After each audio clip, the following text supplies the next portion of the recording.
Welcome everyone to the SAB's August educational webinar event, Hemoptysis, an Update in Management with Dr. Ravello. For anyone new to the SAB webinars, just a few reminders. You all have joined in a listen-only mode. Please ask your questions throughout the webinar by using your question feature. It is located on your control panel. We will address all the questions at the end of the webinar during the Q&A portion. Tonight's moderator is Dr. Kashishin. He sits on the SAB's Education and Program Committee. At this time, I'll hand it off to him to get us started. Thank you, Emily. Good evening, everyone. I want to welcome you to today's webinar. It is my honor to present our guest speaker today, Dr. Alberto Ravello. Dr. Ravello is an assistant professor of medicine at the Ohio State University Wexner Medical Center. He's also serving as a medical director of bronchoscopy services there.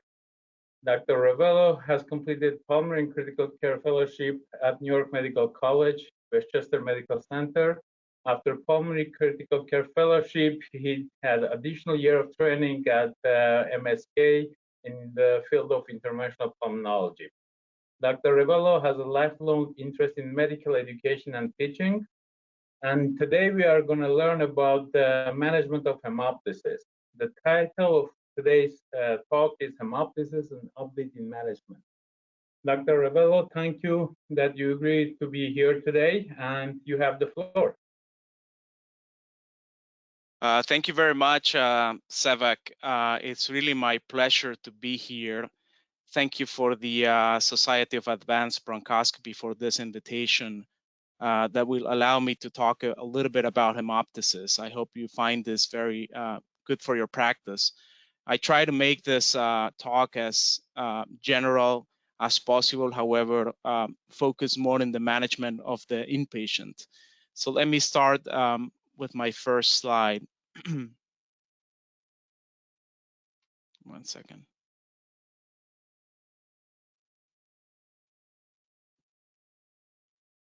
All right. I'm a consultant for Intuitive Surgical. Well, really, my objective or my objectives for this evening talk is I want to review with you the initial evaluation and triage of patients, as well as the management of that inpatient that admits with hemoptysis, including the management of the airway and bronchoscopic. And I also want to discuss the referral to definitive therapies for the patient who admits with hemoptysis. First of all, let's start off with definitions that you guys are fully aware of. Any blood that arises from below the glottis is regarded as hemoptysis. Really, this is a frequent problem and symptom found in the pulmonologist practice. Now, hemoptysis that leads to hospitalization is not the more common presentation. Oftentimes, it's more of an outpatient scenario in the office-based setting. Now, the spectrum of hemoptysis can go from blood-streaked sputum to also acute respiratory failure. Now, if you look at the literature out there, you know, it's going to be very hard to stick to one definition of massive hemoptysis. And I put this slide together to show you what different literature has regarded as by the definition. So some of they say if you expectorate or cough up more than 100 mLs in 24 hours. Some others have really defined as major versus severe. So major being that one more than 200 mLs in a day, or if severe is also regarded as more than 150 mLs in 24 hours or more than 400 mLs. So, or exsanguinating hemoptysis over a liter in a day or more than 150 mLs per hour. So it's really all over the place. Other definitions out there is based on volume over time. So if you're coughing up more than 200 mLs in an hour with a normal lung function, or if you cough up as little as 50 mLs per hour with chronic respiratory diseases. What's really important is the volume of hemoptysis described by the patient can really be deceiving. So oftentimes they'll say, I'm coughing up just a little bit of blood, just a dime size, a quarter size, just a little bit, but maybe the rate at which they're bleeding is slow, and also the rate at which they're expectorating is also slow. So a careful history will give you a hint whether you're dealing with a patient who's really about to crash or not. Massive hemoptysis and life-threatening, fortunately, is rare. It's only in 5 to 15% of the cases. Massive hemoptysis that leads to significant airway compromise or impaired gas exchange or hemodynamic instability, that's what massive hemoptysis is. So forget a little bit about the volume and just focus on what the patient is presenting as. So if they're really having hypoxia with their hemoptysis, that's probably a patient who should be regarded as massive and should be looked at carefully. The mortality of hemoptysis is around 10% for those who get admitted to a hospital. However, the mortality is even higher if those patients require a surgical intervention in an emergent setting. What's the more common origin of hemoptysis? Well, from the bronchial arteries, which is 1% of arterial supply to the lung, or is regarded as high pressure system. And 99% of the arterial supply to the lung is the low pressure system. So 90 to 95% of the times where the patient is having hemoptysis is arising from a bronchial artery. Less frequently, it can originate from aortobronchial fistulas if you have a patient presenting with a ruptured aneurysm of the aorta, or sometimes it can arise from non-bronchial systemic circulation, for example, intercostal arteries or coronaries. About 5% of the cases, the origin of hemoptysis is from the pulmonary system, and we're going to talk a little bit about that. Going back to our bronchial artery anatomy and origin, this is important to review it. So the bronchial arteries, they typically arise, or they always arise from the descending aorta at the level of between T5 and T6 vertebral bodies. This is the more common known classification by Caldwell, where type 1 is the single most common pattern. So about 40% of patients have hemoptysis that originates, bronchial artery anatomy as type 1. And then type 2 and 3 are the least common. Now, oftentimes, hemoptysis is also arises from a tortuous blood vessel, or in least of the circumstances, it can go from the pulmonary artery system. How does it happen? Well, most of the times, more than 90% of the cases, you have a rupture of an angioma-like network of bronchial or non-bronchial hypervascularized system. And in least percent of the cases, it's an aneurysmal lesion in the pulmonary arteries. A common scenario is, and a common reason why patients may present with hemoptysis is with history of tuberculosis or with active tuberculosis infection, in which cases the problem is there's a large cavity, and this cavity weakens the vessels around it, and it creates an aneurysmal dilation, so-called Rasmussen's aneurysm, and these can rupture and lead to massive hemoptysis. Less common mechanism of action is the rupture of a major trunk like aorta, or congenital abnormalities of the systemic or pulmonary system. Lesions of the alveolo-capillary barrier owing to inflammatory or autoimmune disease process. There can also be some arterial erosion owing to tumor necrosis next to a bronchial artery, for example, in patients with primary or metastatic lung cancer. This is a really busy table, but in bold, I have sort of highlighted the more common reasons or etiologies why patients may have hemoptysis. Tuberculosis, necrotizing infections, bronchiectasis was by far probably the most common reason why patients may present with hemoptysis. Primary or metastatic lung cancer, or in those presenting with endobronchial tumors, which is 30% of the patients with lung cancer can present as such. Those iatrogenic causes of hemoptysis, post-procedure, post-bronchoscopy and lung biopsies, or in patients who have hematological conditions like if they have coagulopathy or thrombocytopenias or some sort of platelet dysfunction. Tuberculosis as a cause of massive hemoptysis may be the more common etiology, for example, in Africa and Asia, when it's really common disease. And in cases where you have hemoptysis that is secondary to a necrotizing infection, the more common reason is some sort of a bleeding that originates from the pulmonary artery system, like I mentioned earlier. I want to stop a little bit here before I move to the next part of the presentation.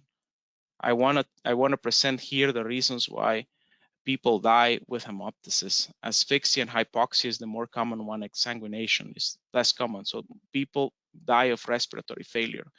If we keep this in mind while we're assessing a patient with hemoptysis, then it's a win, and that this will lead you to success of the management of a patient. Just keep this in the back of your mind every time you're assessing someone. Let me start off by, the approach of the patient with hemoptysis. So the first question, is the patient stable? How do they look?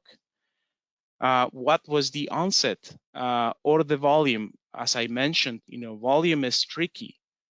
You have to take it with a grain of salt because volume may be deceiving. If the patient is telling you it's just a little bit, but perhaps they feel congested all the time, and often they actually complain of my chest is feeling congested, I cannot expectorate, or something, it feels like something is trickling down my airways or my windpipe. Sometimes they refer to as that.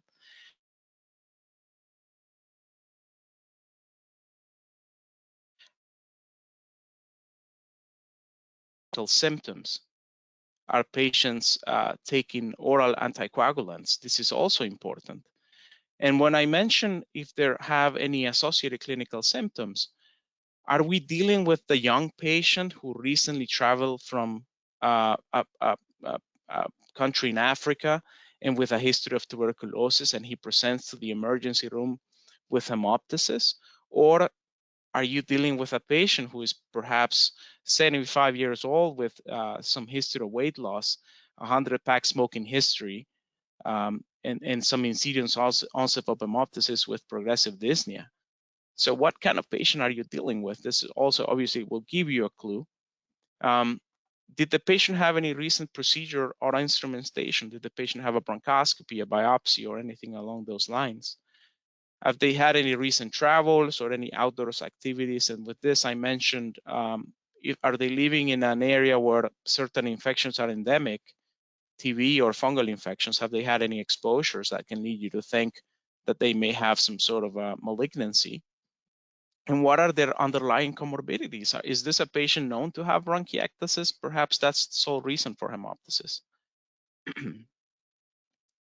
The physical exam, well, again, how does the patient look? Is he stable? Are the vital signs stable? Do you have a patient who looks acute versus chronically ill?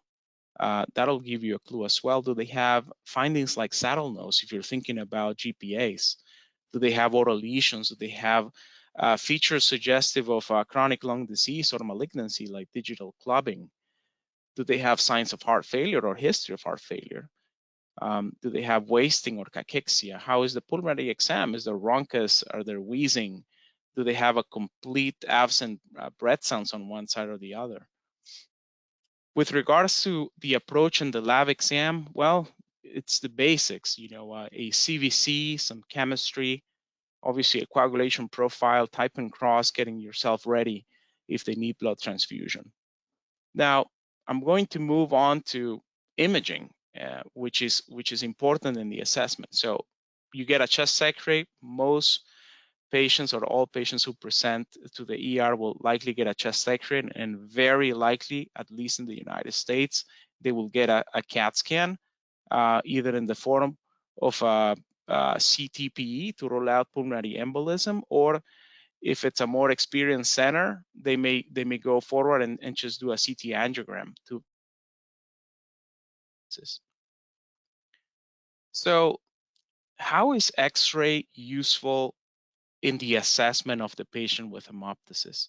Well, Chest X-ray can identify the site of bleeding in about half of the cases when you have a massive bleed, but it will not tell you necessarily the underlying cause, only in about 35% of the cases. Now, if you have a patient that comes in with, let's say, submassive hemoptysis in a normal chest X-ray, this could suggest bronchiectasis as the etiology or AVMs. What about high-resolution computed tomography? Well, certainly superior for localization, up to 88% of the times it can tell you where it's coming from, and oftentimes can obviate the need for bronchoscopy, except in those patients where you don't have to do some airway management. The best exam to determine the cause of hemoptysis is by far a CAT scan. A chest X-ray is obviously the initial management or imaging modality, but the CAT scan can not only show you the bleeding site, but at the same time, it will suggest the etiology of the bleed, and it can also help rule out extrapulmonary causes of hemoptysis, like, for example, aortic aneurysms. CT is extremely useful, and it can help you determine severity of the case. In a study by Khalil and colleagues, the number of involved lobes was correlated with the daily and cumulative volume of hemoptysis and found to be significantly worse in those who had more lobes involved, like in the dark gray area. So, for example, in this film that I'm showing you here, this is a CAT scan. If you have multilobar involvement in a big right lower lobe mass, but let's say the patient is not coughing up as much as I said, this is different, because this is telling you the bleeding is important. It's actually, spanning more than two lobes. So one has to be careful when assessing such patients, and CT scan is very useful in that scenario.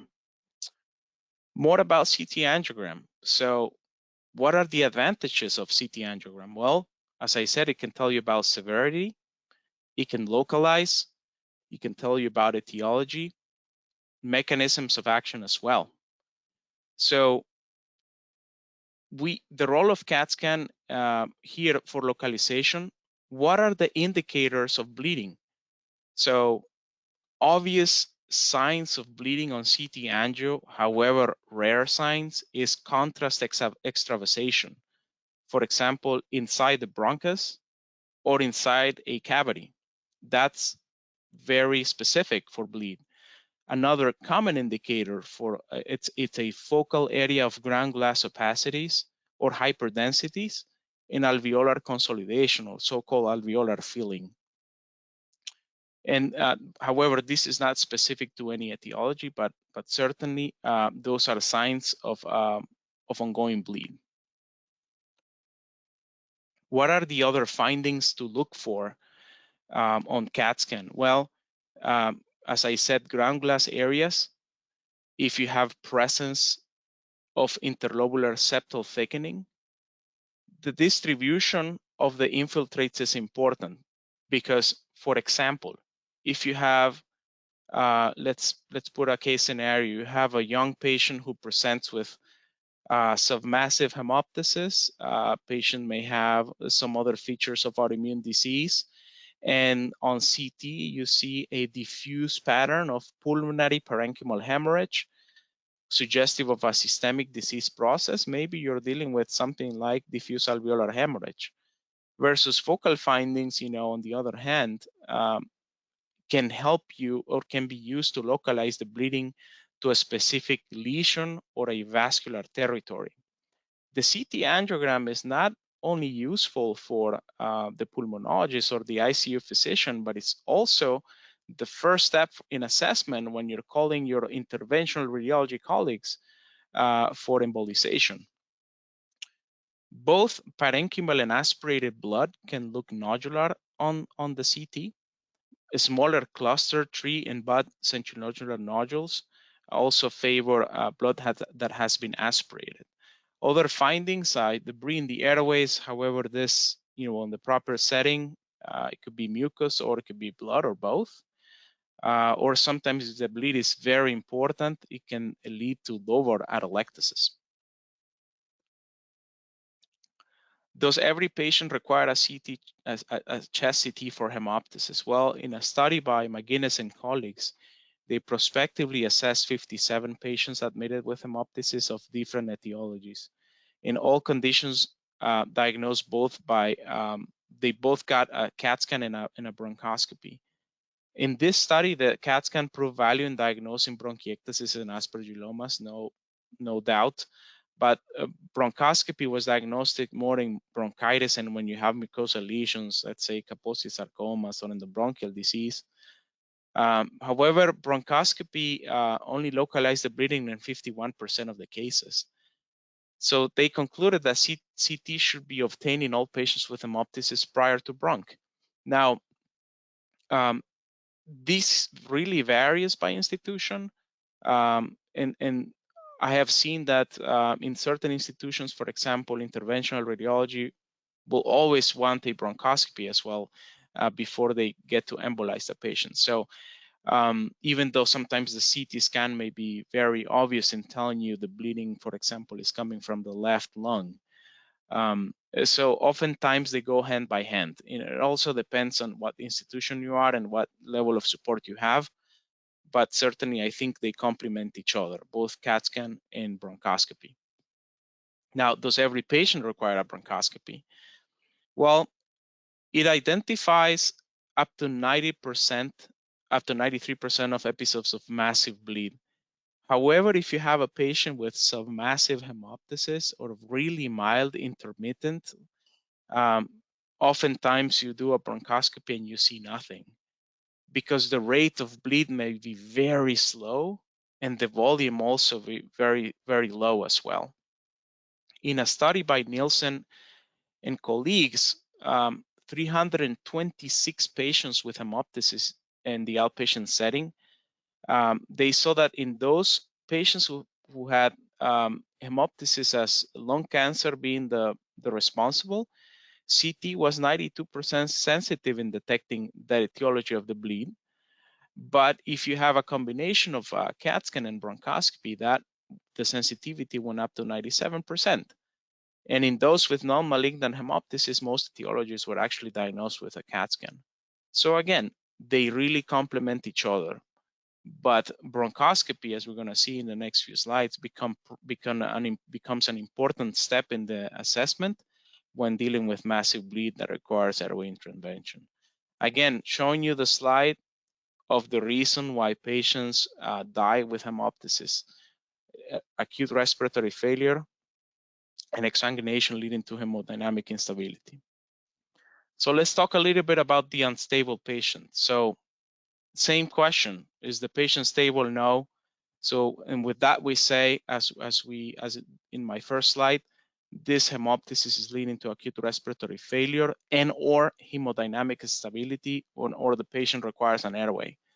This patient should go immediately to an ICU. And another very important question, in real practice, it happens all the time. You go see a patient, they consult you.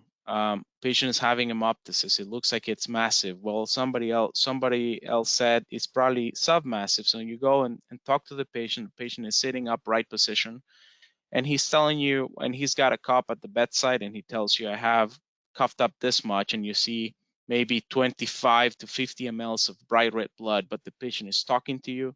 They're speaking in paragraphs. They don't look as short of breath. They're maybe on a couple of liters of oxygen now, but this patient is able to clear the airways effectively. So does this patient need to be intubated? Is this somebody that you need to establish an airway? Probably not. Probably this is the patient that you have time to work him up a little bit by doing a CT angiogram, if not done already. Going to the ICU, make sure you have your basic labs, large bore IV access, and adequate resuscitation. Holding antiplatelet or anticoagulant therapy, transfusing as needed. Now, this patient, let's say he complicates, so he or she. So this patient needs to go to the ICU and you're required to establish an airway. So remember the common practice, and as I said, asphyxia and exsanguination are the two more common reasons why people die from hemoptysis. So if you were able to identify where the bleeding is coming from, then you want to put that bleeding side down, because you want to prevent blood going to the other side, which is the good lung. You need to intubate the patient. You need to establish an airway. Well, it is definitely preferred to do a single lumen endotracheal tube, large bore. With that, I mean 8.5 to 9.0 millimeter diameter. And also you want to call your team, anesthesia, pulmonary, if you have an advanced bronchoscopist or an interventional pulmonologist, and then your IR. This has to happen hand by hand. You don't wait till the next day to call these people. You already want to put, them on the radar, interventional radiology. You may even need to call surgery at the same time to make them aware, because these patients can decompensate really quickly. If the patient's stable to undergo a CAT scan, then okay, transfer the patient for a CT angio, because as I said earlier, this is an important piece of information for the interventional radiologist who's going to plan to do an embolization if it's necessary. Some important notes about prognosis. So massive hemoptysis in non-cancer patients carries a better prognosis than those who have cancer. So with that, I say, if you have a patient with known lung cancer, with known endobronchial disease, they are not bleeding as much. So you have classified this as a non-massive hemoptysis. You have to be really careful about that patient, because they can really decompensate in no time. The hemoptysis that is secondary to bronchiectasis has a high recurrence rate. And as I said, the one related to malignancy carries a worse prognosis. Let's talk a little bit about the airway management modalities in massive hemoptysis. So I'm going to show you 4 diagrams. And what I want to emphasize here is the use, is keeping things simple and not complicating yourself with managing a patient with hemoptysis. So the first image over here, this is telling you, I have a patient who's massively bleeding. I need to establish an airway. I don't have any bronchoscopy, either flexible or rigid bronchoscopy capabilities to handle this case. I don't have a balloon to tamponade. So what's the best thing you can do is intubate the good lung, single lung intubation. This is much quicker than trying to put a double lumen ET tube. So in the diagram, you see the bleeding is coming from the right side. So you're putting an endotracheal tube all the way to the left mainstem bronchus and inflate it there, single lung ventilation, and then you stabilize the patient while you get other people to help you out, IR, thoracic surgery, or somebody else. So this does not require a higher level of experience, but only endotracheal intubation skill. So depending on where you are, this will be the job of the pulmonologist or the job of anesthesia. It has to be somebody who also has a little bit of knowledge about bronchoscopy, because you want to make sure you're actually in that position in the left mainstem, like shown in this diagram. The other option is you intubate the trachea, but then you pass a Fogarty balloon catheter next to the endotracheal tube into the side where the bleeding is happening. This is important. This is a good technique, but this requires skills. And when the patient is really coughing up a lot of blood, your vision, even for intubation, isn't great. Patients will not probably wait until you're able to pass a balloon. Now, if you have the skills to do so, well, you secure the airway. You need to clean up with bronchoscopy, and then you want to pass a Fogarty balloon catheter next to it, but you have to guide it. And sometimes this is tricky.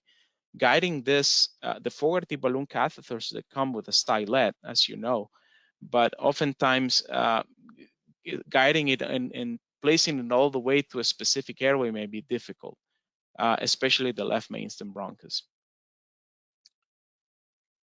Other airway management. This is probably something much easier to do. For example, you establish the airway, another large bore ET tube, and with the use of a bronchoscope, you pass a Fogarty balloon catheter all the way down through the working channel to selectively block the left lower lobe, like shown in this diagram.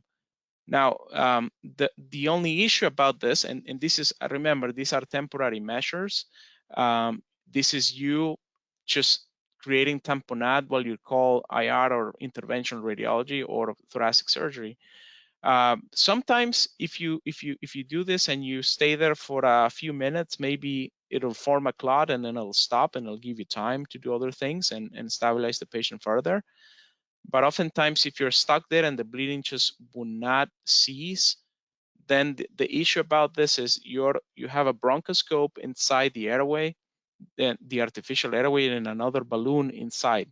And this is the reason why establishing a large bore endotracheal tube is important. So this is a good measure, I would say, for when you're doing a bronchoscopy, you're doing a biopsy, and the patient bled after your transbronchial lung biopsy. This is a great scenario to use this modality. Now, the next one, which is also proposed in the literature, however, I do not favor the use of double lumen endotracheal intubation for massive hemoptysis. Why? First of all, double lumen endotracheal tubes are hard to place in an emergent setting. Again, these requires an advanced bronchoscopist or interventional pulmonologist and or anesthesia. You need to intubate with the guidance of a bronchoscope that is very thin. You need a pediatric scope to intubate this patient most of the times to make sure you're properly positioned and your balloons are not occluding the trachea. The problem with it is that if you're using a small scope, your suction power is very low. You won't be able to suck out any clots. And remember, this patient is actively bleeding. The working channel of that bronchoscope is very small. Now, you won't be able to pass any large scopes in any of the lumens because, again, they're small, even though you use a bigger tube. Again, in the patient who's massively bleeding from the airway, this is really not a good option. This is good in a more controlled setting. And oftentimes, double luminity tubes are better just used when you want to do single lung ventilation in the operating rooms in an elective scenario, but not for massive hemoptysis. So in summary, airway management for a massive hemoptysis should be a large endotracheal tube, 8.5 or 9, and either you selectively intubate the good lung or you intubate the trachea and use other balloons. Now, let me go and tell you a little bit about endobronchial blockers, which I think this is the preferred modality for the stabilization of a patient with massive hemoptysis. So on the left-hand side, these are the Fogarty balloons I was telling you about in different sizes. But on the right-hand side is an example of an armed endobronchial blocker that comes in 5, 7, and 9 French. Oftentimes in adult population, we use either a 7 or a 9 French. Is usually enough to occlude the mainstem bronchi. Now, this in itself, 7 or 9 French, this is a big catheter, so you need a good endotracheal tube size. Now, how do you place it? Well, it comes with this adapter here, where you over here is where the endobronchial blocker comes into place, and you tighten this structure here so you don't have any loss of tidal volume. Sorry. And over here is where you pass your bronchoscope, and this is the side port where you ventilate the patient. And this is an example of how you place it. It has a loop at the very tip, and you loop around the tip of your bronchoscope to guide it all the way down to where you want it to go. So you want to go to the left main stem, then this is how you advance your endobronchial blocker. Once you're in a good position, you retrieve the bronchoscope and you inflate the balloon, like shown in this picture. What do you need to do this? Well, you can do it with a small scope, but you can also use it with a medium-sized scope if you're having a large enough endotracheal tube. And this takes you no time to have it properly placed, and it can save the patient's life.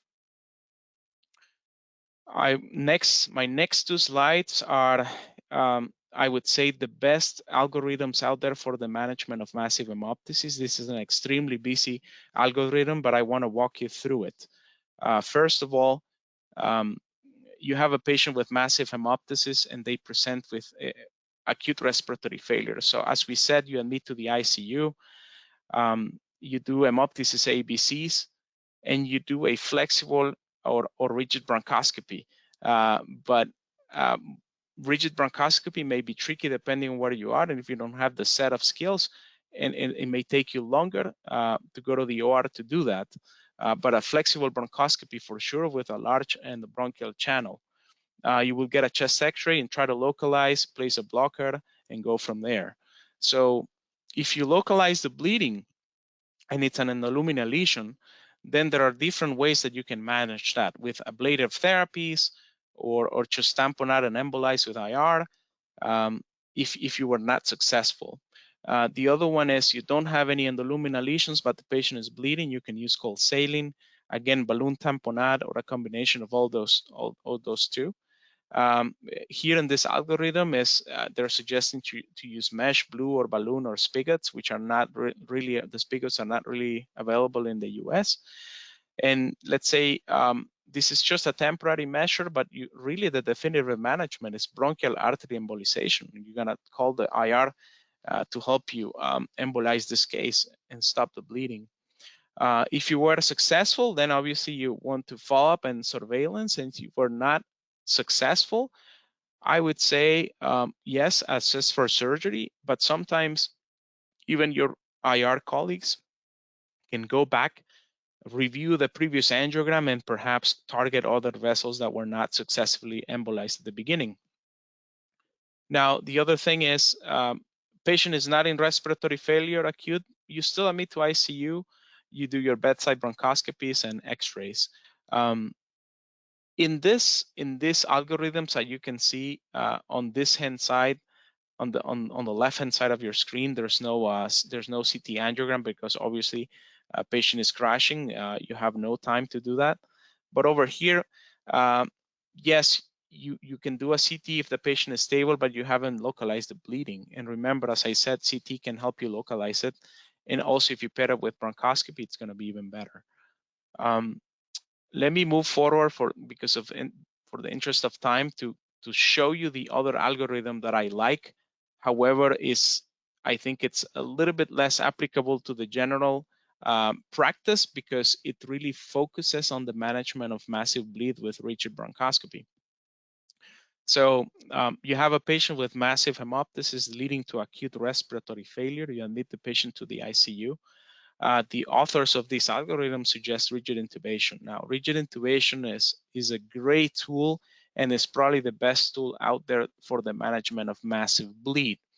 The issue with this is you need to be in a specialized center and you need to bring the patient to the OR or a very well-equipped bronchoscopy suite. The rigid bronchoscope would allow you to not only manage the bleed, but ventilate the patient at the same time. So if you have a patient who has an endobronchial lesion, for example, from primary lung cancer, you can treat it right there. Or you can just apply all the other measures, as I mentioned, tamponade, cold saline, epinephrine, to try to stabilize the patient and then send them to IR. Same principles, bleeding side down, intubation, volume resuscitation, correction of coagulopathy, x-rays. Now, one thing is, again, the CT angiogram is very important, I think, in somewhere in the assessment of the patient with massive hemoptysis, especially the one that gives you time for better stabilization and workup. So if you see all patients, even though they're either if they have acute respiratory failure or not, they get admitted to the ICU. And in this algorithm, the authors proposed performing rigid bronchoscopy in all of them. So if you did not localize the bleeding, again, remember, bronchoscopy with CAT scan, it's better for localization and tell you that etiology oftentimes.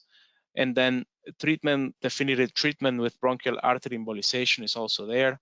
and or surgery if it fails. But remember, surgery carries a very high mortality, especially in the acute setting or the emergent setting. Couple of things about bronchoscopy: can ensure adequate bleeding control and stabilization if you have the expertise. Could be definitive actually in the management of certain scenarios. For example, endobronchial disease, that of tumor that is bleeding. Sometimes you can just treat it with flexible and or rigid bronchoscopy. And another point is rigid bronchoscopy efficiently establishes an airway, as I said, and allows use of multiple tools. Like over here, this is the example of a rigid bronchoscope. You can pass a suction, you have a camera, and then you can pass your flexible bronchoscopes through here, and you can ventilate at the same time using jet ventilation. A little bit about other therapies. Cold saline, well, it's our workhorse. What's the temperature? It should be about 4 Celsius.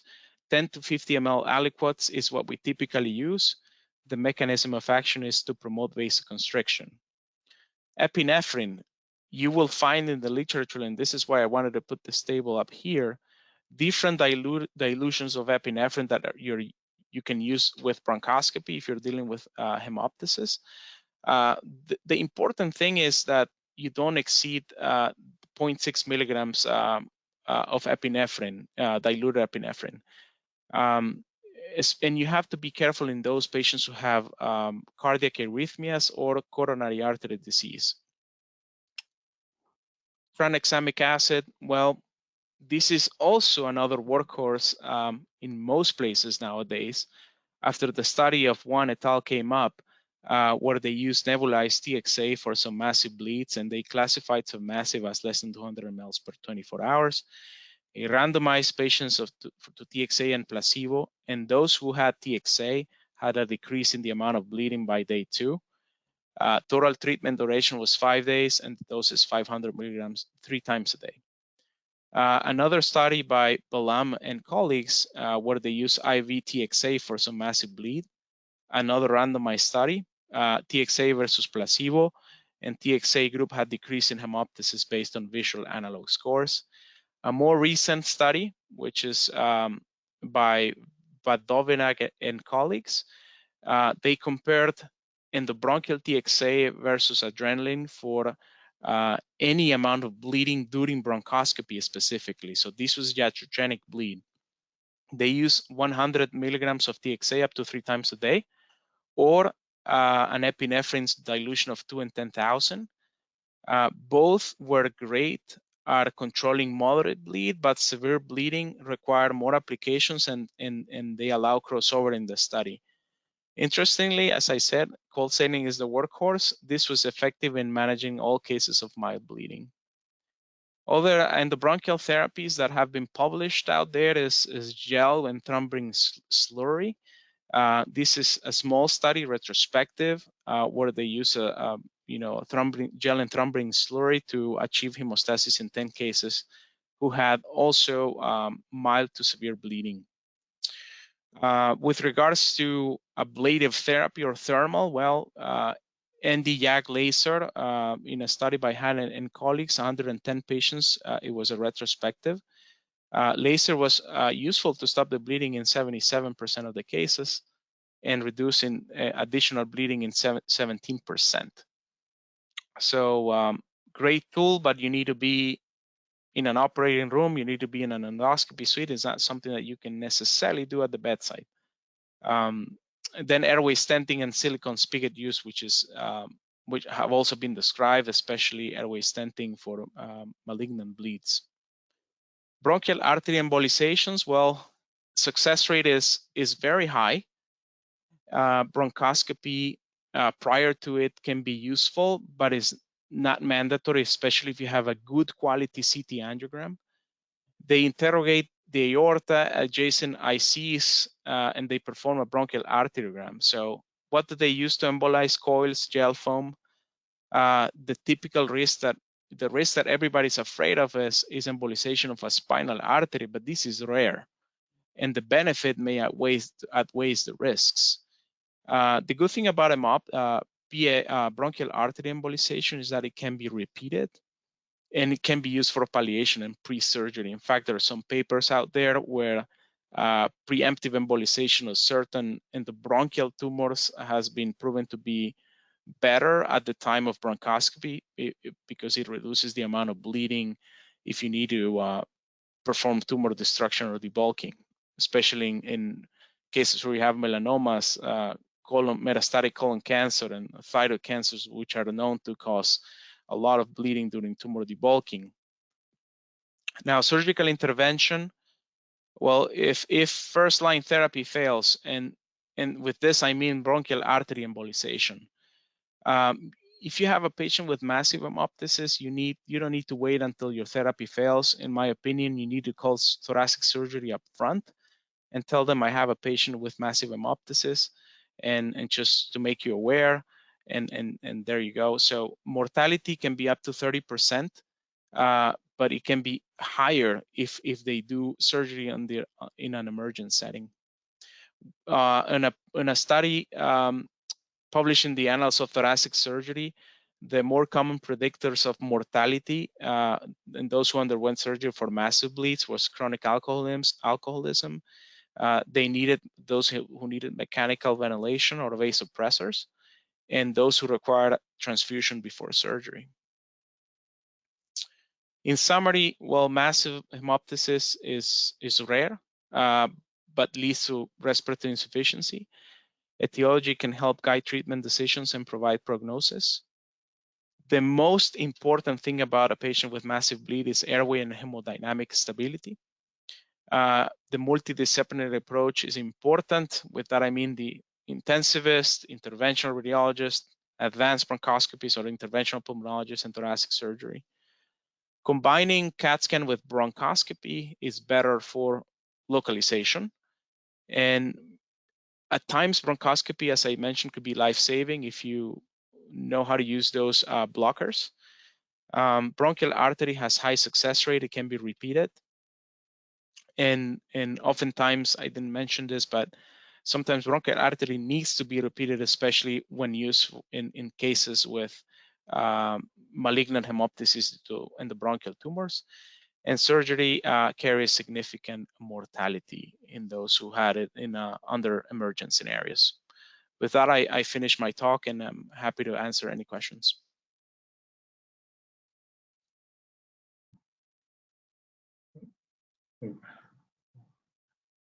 Thank you, Alberto. Great talk, and it was amazing. And you covered, I think, the audience's most questions about like the basics of management of hemoptysis. Before going to questions, I just have a few questions. I'm just gonna ask your opinion about some like case scenarios which everyone encounters as a pulmonologist. I'm just gonna go from my experience. Let's say I'm working in a small hospital, community hospital. We have an interventional radiologist, but they don't do embolization with the risks of 1 to 6% of spinal artery like embolization. They don't want to do it, so it's not done. So, and you get the call as a pulmonologist or intensivist that you have a patient with a significant hemoptysis, which is kind of not, I would say, the patient is not asphyxiating, but kind of ongoing process over a couple of hours, gets worse and worse. What's your recommendation to the pulmonologist? And you know, always it happens afternoon, Friday, like evening or weekend. So what's your recommendation besides, of course, a CT scan and like a regular bronchoscopy? But again, the resources are limited. There's no IR, and you have an intensive care unit, and you have a flexible bronchoscope. What's your recommendation? What needs to be done as soon as possible? Yeah, thank you. Great question, Sevak. Well, I think if you don't have the resources, you need to. I think the answer is it could be clear as you need to refer this patient to a bigger center.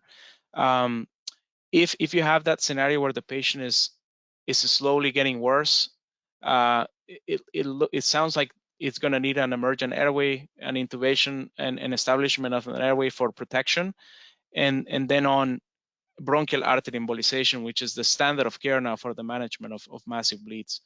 Even if it's not massive, sometimes you can make a case because you've been trying, let's say, nebulized tranexamic acid 3 days into the treatment, and the patient's hemoptysis is not slowing down. So I think you need to transfer this patient, make him stable. I think what's critical in that scenario will be, do you need to transfer the patient mechanically ventilated, or do you think the patient can be transferred, without a mechanical ventilation necessarily?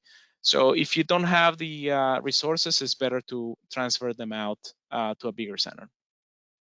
Okay, thank you, Dr. Ravello. And other question is about like iatrogenic hemoptysis. When we do lung biopsies, I know that the guidelines for cryobiopsy, transbronchial lung biopsies, you need to have an endobronchial blocker. That's the safest way, kind of, that it's suggested. And other technique is like a two bronchoscope technique. But I think the endobronchial blocker comes into play, that you do your cryobiopsy and you inflate the balloon, then kind of controlling that segment or that part of the lung. What's your advice to general pulmonologists who are doing transbronchial forceps biopsy? Do you advise having the endobronchial blocker ready in the airway or ready in the room in the bronch suite? Or what's your advice to the pulmonologist who wants to do the transbronchial lung biopsy under fluoro, but also wants to do it safely? And what's your suggestion about that? Yes, and I just want to make clear, this is regular transbronchial lung biopsy, but not cryobiopsy. Yes, forceps biopsy. Yeah, so regular forceps biopsy, I think the basics are, I wouldn't have necessarily a bronchial blocker ready to go for each biopsy. It's very safe. The risk of massive bleed from it is low. I would definitely have ice saline or cold saline next to you, or adrenaline or the diluted solutions of epinephrine could be the case, but not all the time. So if anything, I would be ready just to have some cold saline just to be used, because it really works. It really works. Sometimes a few aliquots of it can help you manage any mild to moderate amount of bleeding, even during transbronchial lung biopsies. It's rare that you have massive. If you have a massive, then you need to activate all the other things and balloon tamponade or epinephrine, or some people are even using TXA more often, tranexamic acid endobronchially, but this is more so after transbronchial lung cryobiopsies, in addition to the bronchial blocker. Thank you, thank you. So I have a question from audience, and the question is about, is CT angiography is better than CTP protocol or HRCT when you are kind of dealing with hemoptysis? Let's say you have a CTP protocol in the ER, but then patient has a problem, they call you. Do you require another CAT scan with the CT angio, or you said CTP is good enough? Or what's your take on that? That's the question is about. Yeah, it's a great question, because I think the CT angiogram is a different protocol, and the timing of it is important for the radiologist, maybe not as much for the pulmonologist. For the pulmonologist, if you have a CT with a PE protocol and you have a big lung mass, I mean, with that you can definitely tell this is the likely reason why the patient is bleeding, and you move on to the phases. Is the patient stable? If the patient is not stable, he needs embolization, he or she. But CT angio is important to have when you don't have an etiology, I think, and also you want to see if they're actively bleeding. And this is more important for radiology. Now, again, if the CTP that they obtain in the ER is sufficient enough to give you the information of where the bleeding is coming from, and if there's any evidence of severity, I think you can obviate the need for a CT angiogram unless requested by R, which I see it oftentimes being the case.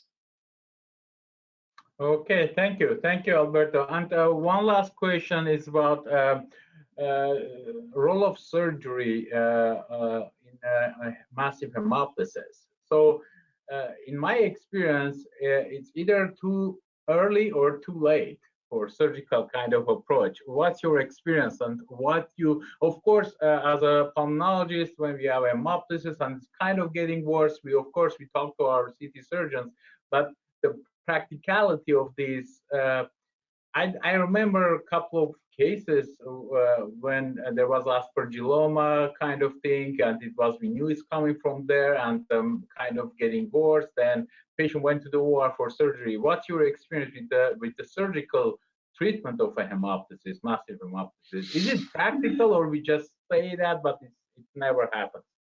Yeah, well, I've seen it happen a handful of times, but most of the times it's a no. And most of the time it's a no, either because it's too late when you call them, or second, the patient has other important comorbidities and not just the bleeding. For example, patient is on the ventilator with bad hypoxemia or hypoxia, and they not only have that, but maybe they develop an infection already. They develop a pneumonia. Maybe the patient is malnourished, and all of those features that will put the patient at higher risk for surgery. And so oftentimes it's a no. On the other hand, I've seen cases in which you have a young patient who only has that comorbidity. It's a big cavitary lesion because of tuberculosis, and then you really want to involve them early in the case.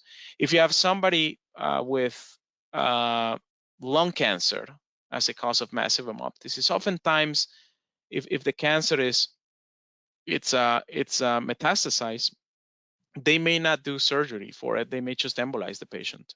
Mm-hmm.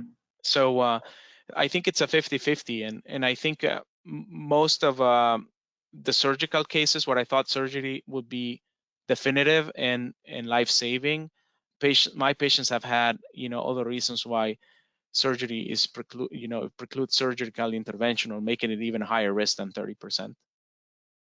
Okay, thank you, Alberto. And one last question. I think it's important to know. I just want to know your opinion about the role of ECMO in massive hemoptysis. Is someone, it's kind of, you have a problem with the ventilation, hypoxemia, there's a hemodynamic instability.